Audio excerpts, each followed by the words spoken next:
നമ്മുടെ വീടുകളിലൊക്കെ കേൾക്കാറുണ്ട്.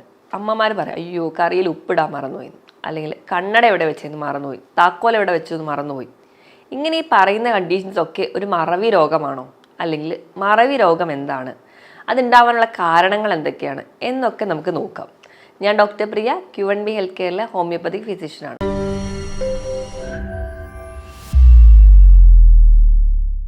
എന്താണ് മറവി രോഗം? നമ്മൾ അമ്മമാരൊക്കെ പറയുന്ന പോലെ കറിയിൽ ഉപ്പിടാൻ മറന്നുപോയി, അല്ലെങ്കിൽ അച്ഛൻ പറയാറുണ്ട് വീട്ടിൽ കണ്ണട എവിടെയാണെന്ന് വെച്ച് മറന്നുപോയി. ഇങ്ങനെയുള്ള ചെറിയ ചെറിയ കാര്യങ്ങൾ പോലും മറന്നു പോകുമ്പോൾ അതൊരു മറവി രോഗമാകുമോ? നമുക്ക് നോക്കാം. അപ്പം നമ്മൾ നോക്കുകയാണെങ്കിൽ മറവി രോഗം എന്ന് അല്ലെങ്കിൽ ഈ കണ്ടീഷൻസ് ഒക്കെ കംപ്ലീറ്റ് ആയിട്ട് മറന്നു പോകുന്നതിനെയാണ് നമ്മൾ മറവി രോഗമായിട്ട് പറയും. അതായത് നമ്മളിപ്പോൾ ഒരു മറന്നുപോയി, അല്ലെങ്കിൽ എന്തെങ്കിലും ഒരു കാര്യം മറന്നുപോയി, എത്ര ശ്രമിച്ചിട്ടും അത് ഓർക്കാൻ പറ്റുന്നില്ല. അല്ലെങ്കിൽ നമുക്ക് ചെറിയ ചെറിയ ക്ലൂ തന്നാൽ പോലും നമുക്കതിനെ ഓർക്കാൻ പറ്റുന്നില്ല. തീരെ അതുമായിട്ട് യാതൊരു വിധ ബന്ധവുമായിട്ട് കിട്ടുന്നില്ല. ചിലപ്പോൾ ഈ പറഞ്ഞ കാര്യങ്ങളൊക്കെ മറക്കുക എന്ന് പറഞ്ഞാൽ നമ്മുടെ മറ്റ് പല കാരണത്തിലും നമ്മൾ ചെയ്യുമ്പോഴാണ്, മൾട്ടി ടാസ്കിങ് ആയിട്ട് പല കാര്യങ്ങൾ ഒരുമിച്ച് ചെയ്യുമ്പോഴാണ് നമ്മൾ ഈ പറഞ്ഞ പോലെ കറിയിൽ ഉപ്പിടാൻ മറന്നു പോവാം, അല്ലെങ്കിൽ ഒരു സാധനമൊക്കെ താക്കോലൊക്കെ എവിടെയെങ്കിലും വെച്ച് കഴിഞ്ഞാൽ മറന്നു പോകുന്നതൊക്കെ അതുകൊണ്ടാണ്. പല കാര്യങ്ങളും ഒരുമിച്ച് ചെയ്യുമ്പോൾ ഇങ്ങനെയുള്ള ചെറിയ ചെറിയ കാര്യങ്ങളെ നമ്മൾ മറവി രോഗമായിട്ട് പറയില്ല. മറിച്ച് മറവി രോഗമാകുമ്പോൾ അതെന്ന് പറഞ്ഞാൽ കംപ്ലീറ്റ്ലി നമ്മൾ ആ ചെയ്ത കാര്യം മറന്നു പോകാം. നമുക്ക് എത്ര ശ്രമിച്ചാലും അത് ഓർത്തെടുക്കാൻ പറ്റില്ല.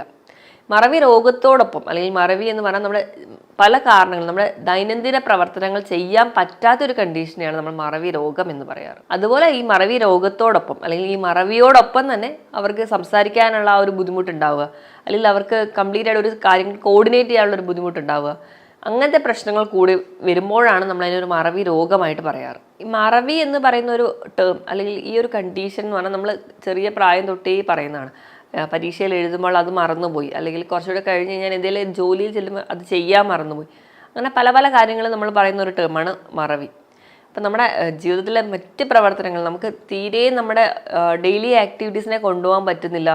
നമ്മുടെ സ്വഭാവത്തിൽ മാറ്റങ്ങൾ വരിക, ഭയങ്കരമായ ദേഷ്യം വരിക, അല്ലെങ്കിൽ നമുക്ക് ഭയങ്കരമായിട്ട് മൂഡ് സ്വിങ്സ് കാണിക്കുക, ഒന്നും ഒരു കംപ്ലീറ്റ് ആയിട്ട് കോർഡിനേറ്റ് ചെയ്ത് കൊണ്ടുപോകാൻ പറ്റാതെ വരിക, സംസാര ശേഷിയിലുള്ള വ്യത്യാസം, അതുപോലെ തന്നെ കേൾവി ശക്തിയിലോ അല്ലെങ്കിൽ മറ്റ് പല സെൻസസിലൊക്കെ ഉണ്ടാവുന്ന വ്യത്യാസങ്ങൾ, ഇതൊക്കെ ബാധിക്കുമ്പോഴാണ് അതൊരു രോഗമായിട്ട് മാറും. പല കാരണങ്ങൾ പറയാറുണ്ട് പൊതുവെ ഈ മറവി രോഗം ഉണ്ടാവുന്നതിന്. ഏറ്റവും ആദ്യം നോക്കുകയാണെങ്കിൽ നമ്മുടെ തലച്ചോറിലെ കോശങ്ങൾക്ക് കൃത്യമായിട്ട് പ്രവർത്തിക്കാൻ പറ്റാതെ വരിക. എപ്പോഴും നമ്മുടെ ശരീരത്തിൽ ഒരുപാട് സെൻസസ് ഉണ്ട്. നമുക്ക് കേൾവി, കാഴ്ച, അല്ലെങ്കിൽ നമ്മൾ സ്പർശനം, ഈ ഒരു ശേഷിയൊക്കെ നടക്കുന്നതെന്ന് പറഞ്ഞാൽ നമുക്ക് ഉണ്ടാകുന്നതായ സെൻസസ് നമ്മുടെ തലച്ചോറിലെത്തുന്നു. അവിടുന്ന് മെസ്സേജ് വഴി നമുക്ക് ഏത് അവയവങ്ങളെയാണോ ബാധിച്ച് അവിടേക്ക് തിരിച്ച് മെസ്സേജ് വരുന്നു. ഇങ്ങനെ ഒരു ചെയിനായിട്ടാണ് നടക്കാറ്. അപ്പം നമ്മുടെ എല്ലാ മെസ്സേജസും അല്ലെങ്കിൽ നമ്മുടെ എല്ലാ ഫംഗ്ഷനും കോർഡിനേറ്റ് ചെയ്യുന്നത് നമ്മുടെ തലച്ചോറിലാണ്. അപ്പോൾ ഈ തലച്ചോറിലെ കോശങ്ങൾക്ക് വേണ്ട രീതിയിൽ അത് കോർഡിനേറ്റ് ചെയ്ത് വെക്കാൻ പറ്റാതെ വരും, അല്ലെങ്കിൽ ആ കോശങ്ങൾക്ക് എന്തെങ്കിലും ഒരു ക്ഷതം ഏൽക്കുന്നതിൻ്റെ ഭാഗമായിട്ട് നമുക്ക് മറവി രോഗം വരാനുള്ള ചാൻസ് ഉണ്ട്. അപ്പോൾ ഒന്നാമതായിട്ട് പറയുകയാണെങ്കിൽ നമുക്ക് അൾസിമേഷ്യസ് ഡിസീസ് എന്ന് പറയുമ്പോൾ ജനറ്റിക് ആയിട്ട് വരുന്ന ഒരു കണ്ടീഷനുമായിട്ടാണ് നമുക്ക് പറയാവുന്നത്. അല്ലാതെ നോക്കിക്കഴിഞ്ഞാൽ നമ്മുടെ ശരീരത്തിൽ എല്ലാ പ്രവർത്തനങ്ങൾക്കും നമുക്ക് പ്രോട്ടീൻ ആവശ്യമുണ്ട്. അപ്പോൾ നോർമലി പ്രോട്ടീൻ ഉണ്ടാവുന്നത് അമിനോ ആസിഡുകൾ എന്ന് പറഞ്ഞാൽ ചെറിയ ചെറിയ ഘടകങ്ങൾ കൂടിച്ചേർന്നിട്ടാണ്.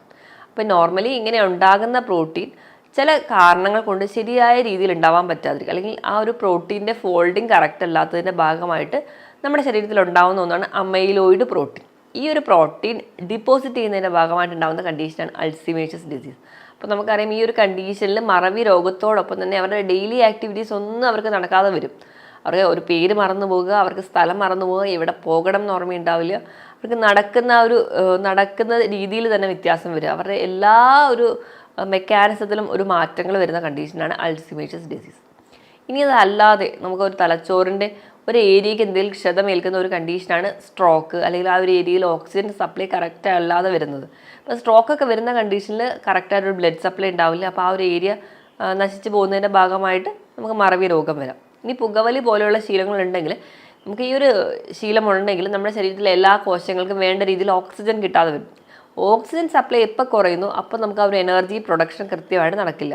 അതിൻ്റെ ഭാഗമായിട്ട് നമുക്ക് ഈ മറവി രോഗം വരാനുള്ള ചാൻസ് കൂടുതലാണ്. ഇനി ഇതല്ലാതെ തന്നെ പാരമ്പര്യമായിട്ടും ഒരു പരിധി വരെ നമുക്ക് മറവി രോഗമൊക്കെ വരുന്നതായിട്ട് കാണാറുണ്ട്. ഈ പറഞ്ഞ കാരണങ്ങൾ കൂടാതെ തന്നെ ചില ബ്ലീഡിങ് കണ്ടീഷൻസ് ഒക്കെ ഉണ്ടാവും. പെട്ടെന്നുണ്ടാകുന്ന ആക്സിഡൻസ് മൂലം നമുക്ക് മറവി രോഗം ഉണ്ടാവാൻ ചാൻസ് കൂടുതലാണ്. കാരണം അവിടെ ഒരു ബ്രെയിൻ ഇഞ്ചുറി അല്ലെങ്കിൽ ആ ഒരു ബ്രെയിൻ സെൽ ഡെത്ത് ഒക്കെ ഉണ്ടാകുന്നതിൻ്റെ ഭാഗമായിട്ട് മറവി രോഗം പറയാറുണ്ട്. ഇനി ഇതല്ലാതെ ഡിപ്രഷൻസോ ഉത്കണ്ഠ അങ്ങനത്തെ ഉണ്ടാകുന്ന ചില മാനസിക രോഗത്തിൻ്റെ ഭാഗമായിട്ട് മറവി രോഗം പറയുന്നുണ്ട്. ഇത് കൂടാതെ ഒരു പരിധിവരെ അമിതവണ്ണമുള്ളവർക്ക് കൂടുതലായിട്ടുമാണ് ഈ ഒരു മറവി രോഗം കാണുന്നതെന്നാണ് പഠനങ്ങൾ പറയുന്നത്. അതുപോലെ തന്നെ കുറച്ച് ഇൻട്രോവേർട്ടായിട്ട് മറ്റാൾക്കാരായിട്ട് കൂടിച്ചേരാൻ താല്പര്യമില്ലാത്തവർക്കാണ് കൂടുതലായിട്ടും ഈ കണ്ടീഷൻസ് കാണുന്നത്. ഇതോടൊപ്പം തന്നെ വ്യായാമം ഇല്ലാത്ത ഒരു ലൈഫ് സ്റ്റൈലാണ് നിങ്ങളുടേതെങ്കിൽ അതും നമ്മൾക്കൊരു ഏജ് കഴിയുമ്പോൾ മറവി രോഗത്തിന് കാരണമാകാറുണ്ട്. കൃത്യമായൊരു വ്യായാമം എന്ന് പറയുമ്പോൾ നമ്മുടെ ശരീരത്തിലെ ഓരോ കോശങ്ങൾക്കും വേണ്ട ബ്ലഡ് സപ്ലൈ കൃത്യമായി നടക്കുന്നു. അതുകൊണ്ട് എനർജിയും ഓക്സിജനും ഒക്കെ കൃത്യമായിട്ട് കിട്ടും. അതുകൊണ്ട് തന്നെയാണ് നമുക്ക് ഒരു പരിധി വരെ വ്യായാമം ചെയ്യുന്ന ആൾക്കാർക്ക് ഈ ഒരു മാനസിക രോഗങ്ങളോ അല്ലെങ്കിൽ മറ്റ് ഡിപ്രഷൻ പോലെയുള്ള മൂഡ് സ്വിങ്സുകളോ അങ്ങനത്തെ പ്രശ്നങ്ങളൊന്നും ഉണ്ടാവാത്തത്. അതോടൊപ്പം തന്നെയാണ് ഈ മറവി രോഗം ഉണ്ടാവാത്തത്. ഇനി ഇത് കൂടാതെ സ്ലീപ്പ് ആപ്നിയ പോലെയുള്ള കണ്ടീഷൻസ്, അതുകൊണ്ടാണ് ഈ അമിതവണ്ണമുള്ളവർക്ക് കൂടുതലും നമ്മൾ മറവി രോഗം പറയുന്നത്. ഈ സ്ലീപ്പ് ആപ്നിയ എന്ന് പറഞ്ഞാൽ അമിതവണ്ണമൊക്കെ ഉള്ളവർക്ക് പെട്ടെന്ന് അവരെ ആ ഒരു റെസ്പിറേറ്ററി പാത്വേ അടഞ്ഞു പോവുകയും ഉറക്കത്തിൽ പെട്ടെന്ന് അവർക്ക് ശ്വാസം കിട്ടാതെ ഞെട്ടി എണീക്കുന്ന ഒരു കണ്ടീഷനാണ്. അപ്പോൾ ഒരു ഫ്രാക്ഷൻ സെക്കൻഡ് ആണെങ്കിൽ പോലും ഒരു ഓക്സിജൻ സപ്ലൈ നമ്മുടെ തലച്ചോറിന് കിട്ടാതെ വരുന്നുണ്ട്. ആ കാരണങ്ങൾ കൊണ്ട് ആ ഒരു കോശങ്ങൾക്ക് ഉണ്ടാകുന്ന ഡീകെ മൂലം നമുക്ക് മറവി രോഗം ഉണ്ടാകാനുള്ള ചാൻസ് ഉണ്ട്. അതുകൊണ്ടാണ് അമിതവണ്ണമുള്ളവർക്ക് ഈ ഒരു സ്ലീപ്പ് ആപ്നി ഉള്ളതുകൊണ്ടാണ് കൂടുതലായിട്ട് മറവി രോഗം ഉണ്ടാവുന്നത്. ഇനി ചില പോഷകക്കുറവുമുണ്ട്. നോർമലി നമ്മുടെ തലച്ചോറിൻ്റെ പ്രവർത്തനത്തിന് ചില വൈറ്റമിൻസും മിനറൽസും ഒക്കെ അത്യാവശ്യമാണ്. നമ്മൾ കഴിക്കുന്ന ഭക്ഷണത്തിലൊന്നും ഇതൊക്കെ കുറവാണെങ്കിൽ അതിൻ്റെ ഭാഗമായിട്ട് മറവി രോഗം ഉണ്ടാവുന്നുണ്ട്. അതുകൊണ്ട് തന്നെയാണ് നമ്മൾ എപ്പോഴും പറയാറുണ്ട് അല്ലേ, കുട്ടികളെ നല്ല രീതിയിൽ പോഷക ഗുണമുള്ള ഭക്ഷണങ്ങൾ കൊടുത്ത് തന്നെ വളർത്തണം. കുഞ്ഞിലെ ഈ ഒരു ടൈമിൽ ഒരു 3 വയസ്സ് വരെയാണ് നമ്മുടെ തലച്ചോറിൻ്റെ കംപ്ലീറ്റ് ആയിട്ടുള്ള ഒരു ഡെവലപ്മെൻറ്റ് നടക്കുന്ന സമയം. അപ്പോൾ ആ ഒരു ഏജിലൊക്കെ അല്ലെങ്കിൽ അതുകൊണ്ട് തന്നെയാണ് ഒരു അമ്മ പ്രഗ്നൻ്റ് ആയിരിക്കുന്ന സമയത്ത് തന്നെ നമ്മൾ നല്ല ഹെൽത്തി ആയിട്ടുള്ള ഭക്ഷണം കഴിക്കാൻ പറയുന്നത്. അപ്പോഴേ കുഞ്ഞിൻ്റെ തലച്ചോറ് കംപ്ലീറ്റ്ലി ഡെവലപ്ഡ് ആവുകയാണ്.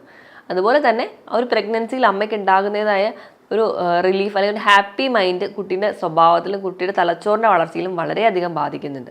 അതുകൊണ്ട് തന്നെയാണ് നമ്മൾ ആ ഒരു ടൈം പ്രഗ്നൻസി എന്ന് പറയുന്ന ആ ഒരു ടൈമിൽ നമ്മൾ അമ്മമാരെ എപ്പോഴും ഹാപ്പി ആയിട്ട് നിർത്താൻ വേണ്ടി നോക്കുന്നത്.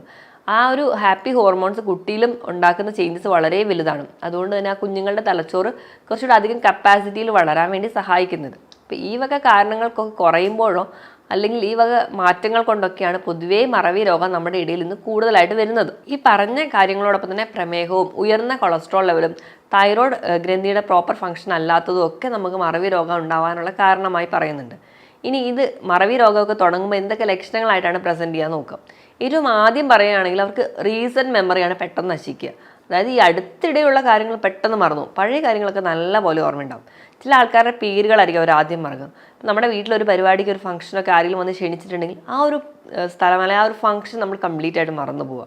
ചിലപ്പോൾ നമ്മൾ സ്ഥിരമായി കാണുന്ന ആൾക്കാരായിരിക്കും, അല്ലെങ്കിൽ നമ്മൾ എന്നും കണ്ട് ചിരിക്കുന്ന ഒരാളായിരിക്കും. പക്ഷെ പെട്ടെന്ന് അല്ലെങ്കിൽ ആ ഒരു തുടക്ക സമയത്ത് തന്നെ അവരെ കണ്ടാൽ തിരിച്ചറിയാൻ ഒരു ബുദ്ധിമുട്ട് തോന്നും. അതുകൊണ്ട് തന്നെ നമ്മൾ ചിരിക്കാതെയൊക്കെ പോകുന്നതായിട്ട് കാണാറുണ്ട്. ഇനി ഇപ്പം അതുപോലെ തന്നെ അവരിപ്പോൾ രാവിലെ കഴിച്ച ഭക്ഷണം എന്താണെന്ന് ചോദിച്ചാൽ അതായിരിക്കും അവർ മറന്നു പോവുക. അല്ലെങ്കിൽ ചില ആൾക്കാരുടെ സ്ഥലം എവിടെയാണെന്ന് ചോദിച്ചാൽ അതായിരിക്കും അവർ മറന്നു. അങ്ങനെ റീസെൻ്റ് ആയിട്ടുള്ള കാര്യങ്ങൾ അവർ ആദ്യമേ മറന്നു പോകുന്നത് കാണാം.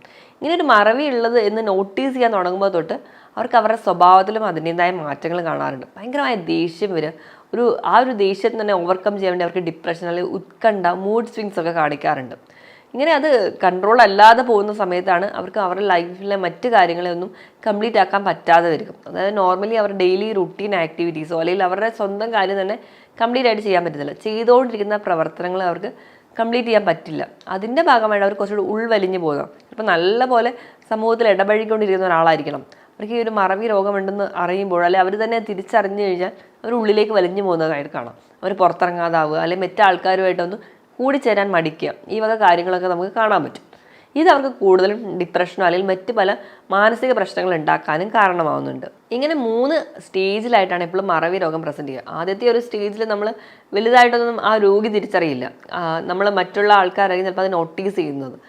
രണ്ടാമത്തെ ഒരു സ്റ്റേജ് ഉണ്ടെങ്കിൽ ആ രോഗിക്ക് കുറച്ച് മനസ്സിലാവും തുടങ്ങും, അവർക്ക് മറവി രോഗമുണ്ട്. അതിൻ്റെ ഭാഗമായിട്ട് അവർക്ക് സ്വഭാവത്തിലൊക്കെ ചെറിയ ചെറിയ മാറ്റങ്ങൾ വന്നു തുടങ്ങും. മൂന്നാമത്തെ ഒരു സ്റ്റേജ് എത്തുമ്പോഴത്തേക്കും കംപ്ലീറ്റ്ലി അവർക്ക് അവരുടേതായ പ്രവർത്തനങ്ങളൊന്നും കംപ്ലീറ്റ് ചെയ്യാൻ പറ്റാതെ വരുന്നതിൻ്റെ ഭാഗമായിട്ട് അവരുടെ ഉള്ളിലേക്ക് വലിഞ്ഞു പോകുന്നതായിട്ട് കാണാം. ഇങ്ങനെ 3 സ്റ്റേജിലാണ് എപ്പോഴും ഒരു മറവി രോഗമുള്ള ആൾക്കാരെ പ്രസൻറ്റേഷൻ. അല്ലാതെ സാധാരണ നമ്മൾ ചെറിയ ചെറിയ കാര്യങ്ങൾ മറന്നു പോകുന്നതിന് ഒരിക്കലും ഒരു മറവി രോഗമായിട്ട് നമുക്ക് പ്രസൻറ്റ് ചെയ്യാൻ പറ്റില്ല. ഇനി അതിൻ്റെ ഒരു മാനേജ്മെൻറ്റ് സൈഡ് വരുമ്പോൾ നമ്മൾ എന്തൊക്കെ മാറ്റങ്ങളാണ് വരുത്തേണ്ടത്. അപ്പം ഒരു മറവി രോഗം എന്ന് പറയുന്ന ഒരു കണ്ടീഷൻ ഉണ്ടായി കഴിഞ്ഞിട്ട് നമ്മൾ ചികിത്സിക്കുക എന്ന് പറയുന്നത് വളരെ ബുദ്ധിമുട്ടുള്ളൊരു കാര്യമാണ്. കാരണം നമുക്കറിയാം നമ്മുടെ തലച്ചോറിൽ ഒരുപാട് ന്യൂറോൺസും അല്ലെങ്കിൽ ന്യൂറോ ട്രാൻസ്മിറ്റേഴ്സൊക്കെ ഒരുപാട് കുഞ്ഞി മെസ്സേജസ് വഴി സപ്ലൈ ചെയ്താണ് നമുക്ക് നമ്മുടെ ശരീരത്തിലെ എല്ലാ പ്രവർത്തനങ്ങളും നടക്കുന്നത്. അപ്പം ഒരു മറവി രോഗമുണ്ടായിട്ട് നമ്മൾ അതിനെ ചികിത്സിക്കുക എന്ന് പറയുന്നത് വളരെ ബുദ്ധിമുട്ടായിട്ടുള്ള കാര്യമാണ്. പകരം നമുക്ക് എങ്ങനെ ഈ ഒരു മറവി രോഗം ഉണ്ടാവാതിരിക്കാൻ വേണ്ടി നമ്മൾ എന്തൊക്കെ ചെയ്യണമെന്നാണ് ആദ്യം തന്നെ ശ്രദ്ധിക്കേണ്ടത്. അപ്പം ഏറ്റവും ബേസിക് ആയിട്ട് നമുക്ക് വേണ്ടത് നമുക്ക് ഉണ്ടാകുന്ന മറവി രോഗം ഉണ്ടാവാൻ ചാൻസ് ഉള്ള പല രോഗങ്ങളെയും തടയുക. അതിൻ്റെ ഭാഗമായിട്ട് നമുക്ക് ഏറ്റവും ആദ്യം വേണ്ടത് നമുക്കൊരു ഹെൽത്തി ആയിട്ടുള്ളൊരു ബോഡിയാണ്. അതിനുവേണ്ടി നമ്മൾ കൃത്യമായിട്ടൊരു വ്യായാമം ദിവസവും ചെയ്യാൻ വേണ്ടി ചിന്തിക്കുക. ഒരു ദിവസം ഒരു 1/2 മുതൽ 3/4 മണിക്കൂറെങ്കിലും സ്ഥിരമായിട്ട് വ്യായാമം ചെയ്യുക. അതിൻ്റെ ഒരു ഏറ്റവും വലിയ ബെനിഫിറ്റ് എന്ന് പറഞ്ഞാൽ നമ്മുടെ ബോഡി വെയിറ്റ് നമുക്ക് ആവശ്യമുള്ളതിൽ തന്നെ നിൽക്കും. ബോഡി വെയിറ്റ് ഓവറായി കഴിഞ്ഞാലാണ് നമുക്ക് പല രോഗങ്ങളും ഉണ്ടാകുന്നത്. ബോഡി വെയിറ്റ് കൂടുമ്പോൾ സ്ലീപ്പ് ആപ്നിയ ഉണ്ടാകുന്നു, അത് നമുക്ക് മറവി രോഗം ഉണ്ടാകാനുള്ള കാരണമാകുന്നു. അതുകൊണ്ട് കൃത്യമായ ഒരു എക്സസൈസ് ഉണ്ടെങ്കിൽ ബോഡി വെയിറ്റ് റെഗുലേറ്റ് ചെയ്യുക. അതുപോലെ തന്നെ നമുക്ക് സ്ലീപ്പ് ആപ്നിയ പോലുള്ളൊരു കണ്ടീഷൻ ഉണ്ടാവാതിരിക്കാനും പറ്റും. എപ്പോഴും നമ്മൾ ഹെൽത്തി ഫുഡ് തന്നെ കഴിക്കാം. ധാരാളം വൈറ്റമിൻസും മിനറൽസും ഒക്കെ വളരെ അത്യാവശ്യമാണ്. ഇനി വൈറ്റമിൻസിൻ്റെയും മിനറൽസിൻ്റെയും കാര്യം എടുക്കുമ്പോൾ കോളിൻ എന്ന് പറയുന്ന ഒരു വൈറ്റമിൻ നമുക്ക് വളരെ അത്യാവശ്യമാണ് നമ്മുടെ ബ്രെയിനിൻ്റെ പവറിന് വേണ്ടി. ഏറ്റവും അധികം കോളിൻ അടങ്ങിയിരിക്കുന്നത് മുട്ടയുടെ മഞ്ഞയിലാണ്. അതുകൊണ്ട് തന്നെ കുഞ്ഞു കുട്ടികളായിരിക്കുന്ന സമയത്ത് ദിവസവും ഒരു മുട്ടയെങ്കിലും കൊടുത്ത് ശീലിപ്പിക്കുക. എങ്കിൽ മാത്രമേ ബ്രെയിൻ ഡെവലപ്മെൻറ്റ് കംപ്ലീറ്റ് ആവുകയുള്ളൂ. അതുപോലെ തന്നെ ന്യൂറോ ട്രാൻസ്മിറ്റേഴ്സിൻ്റെ ഒക്കെ ഡെവലപ്മെൻറ്റ് കംപ്ലീറ്റ് ആവാൻ വേണ്ടിയിട്ട് കോളിൻ വളരെ അത്യാവശ്യമാണ്. ഇനി വൈറ്റമിൻ B12 വളരെ അത്യാവശ്യമാണ്. ദിവസവും ഒരു 3 മൈക്രോഗ്രാമെങ്കിലും വൈറ്റമിൻ B12 നമുക്ക് വേണം. അതിന് വേണ്ടിയിട്ട് നമുക്ക് തൈര്, പുളിയില്ലാത്ത തൈര് കഴിക്കാം. ഇറച്ചി, മീൻ, അതുപോലെ ലിവർ, ഇതൊക്കെ നമുക്ക് സ്ഥിരമായി കഴിക്കാവുന്നതാണ്. അതുപോലെ തന്നെ ഇലക്കറികളും കഴിക്കാവുന്നതാണ്. ഇനി അതിനോടൊപ്പം തന്നെ നമുക്ക് വേണ്ട വൈറ്റമിനാണ് വൈറ്റമിൻ ഡിയും വൈറ്റമിൻ സിയും. വൈറ്റമിൻ സിക്ക് വേണ്ടിയിട്ട് പുളിയുള്ള ഫ്രൂട്ട്സ്, സിട്രസ് ഫ്രൂട്ട്സുകൾ, ഓറഞ്ച്, മുസമ്പി, നാരങ്ങ, നെല്ലിക്ക ഇവയൊക്കെ കഴിക്കാം. അതുപോലെ തന്നെ പച്ചക്കറികളിൽ ക്യാപ്സിക്കത്തിലും ഒക്കെ ധാരാളം വൈറ്റമിൻ സി അടങ്ങിയിട്ടുണ്ട്. ഇനി വൈറ്റമിൻ ഡിക്കായിട്ട് നിങ്ങൾ രാവിലെ 10 മണി മുതൽ 3 മണി വരെയുള്ള വെയിൽ കൊള്ളുക. ഒരു 10 മിനിറ്റെങ്കിലും നമ്മുടെ സ്കിന്നിൽ വീഴത്തക്ക രീതിയിൽ കൊള്ളുകയാണെങ്കിൽ വൈറ്റമിൻ ഡിയും നമുക്ക് കിട്ടും. ഈ 3 വൈറ്റമിൻ നമ്മുടെ ബ്രെയിൻ ഡെവലപ്മെൻറ്റിന് വളരെ അത്യാവശ്യമാണ്. ഇനി അതിനോടൊപ്പം തന്നെ ധാരാളം വെള്ളം കുടിക്കുക. എങ്കിൽ മാത്രമേ പ്രോപ്പറായിട്ടൊരു ബ്ലഡ് സപ്ലൈ നമ്മുടെ പ്രോപ്പറായിട്ടുള്ള ഓർഗൻ ഡെവലപ്മെൻറ്റിന് സഹായിക്കുകയുള്ളൂ. ഇങ്ങനെയൊക്കെ ചെയ്യുകയാണെങ്കിൽ പ്രോപ്പർ ഹെൽത്തി ആയിട്ടിരിക്കുകയാണെങ്കിൽ ഒരു പരിധി വരെ നമുക്ക് മറവി രോഗം കംപ്ലീറ്റ് ആയിട്ട് മാറാൻ പറ്റും, അല്ലെങ്കിൽ ഇത് വരാതിരിക്കാൻ വേണ്ടി സഹായിക്കും. ഞാൻ ഈ പറഞ്ഞ കാര്യത്തിൽ എന്തെങ്കിലും ഡൗട്ട് ഉണ്ടെങ്കിൽ നിങ്ങൾ താഴെ കാണുന്ന നമ്പറിൽ കോൺടാക്ട് ചെയ്യുക. മറ്റൊരു ഹെൽത്ത് ടോപ്പിക്കുമായിട്ട് വീണ്ടും കാണുന്നതുവരെ